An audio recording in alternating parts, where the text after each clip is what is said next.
इमरान खान की फौरी रिहाई क्यों मुमकिन नहीं? जेल में ही केस की समाअत की इजाजत क्यों मिली? इस्लामाबाद हाई कोर्ट की जानिब से सजा मुअत्तली के बावजूद चेयरमैन पीटीआई की फौरी रिहाई मुमकिन नहीं है। वो बदस्तूर अटक जेल में ही कैद रहेंगे।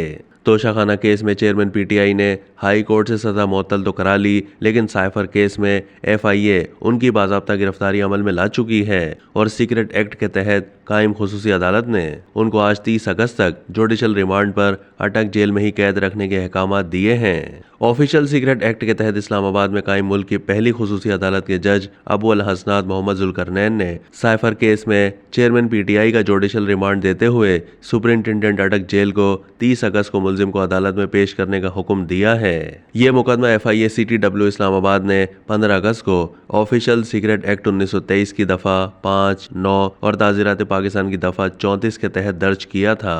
इसके अलावा लाहौर की इंसदाद दहशतगर्दी अदालत 9 मई के वाकयात पर दहशतगर्दी के 7 मुकदमात में चेयरमैन पीटीआई की अबूरी जमानत मुस्तरद कर चुकी है। जिना हाउस हमला केस में भी लाहौर की अदालत ने पुलिस को चेयरमैन पीटीआई को गिरफ्तार करके उनसे पूछगुछ कराने की इजाज़त दे रखी है। इधर वकील कत्ल केस में सुप्रीम कोर्ट ने चेयरमैन पीटीआई को गिरफ्तार करने से रोक दिया था। जिन मुकदमात में चेयरमैन पीटीआई बाज़ाब्ता तौर पर गिरफ्तार हो चुके हैं, उनमें जमानत के बगैर रिहाई मुमकिन नहीं है। इधर चेयरमैन पीटीआई के खिलाफ साइफर केस की समाअत के लिए खुसूसी अदालत आज अटक जेल में लगेगी। ऑफिशियल सीक्रेट एक्ट के तहत कायम खुसूसी अदालत के जज अबू अल हसनात जुल्करनैन समाअत करेंगे।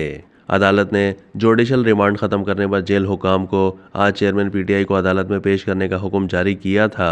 ताहम सिक्योरिटी खदशात के बाइस वफाकी वजारत कानून ने जेल में ही समाअत करने की इजाज़त दे दी है। चेयरमैन पीटीआई के खिलाफ साइफर केस की अटक जेल में समाअत का नोटिफिकेशन जारी कर दिया है, जिसके मुताबिक वजारत दाखिला की जानिब से सिक्योरिटी खदशात के इजहार की बुनियाद पर चेयरमैन पीटीआई के खिलाफ साइफर केस की समाअत जेल में ही करने का फैसला किया गया है।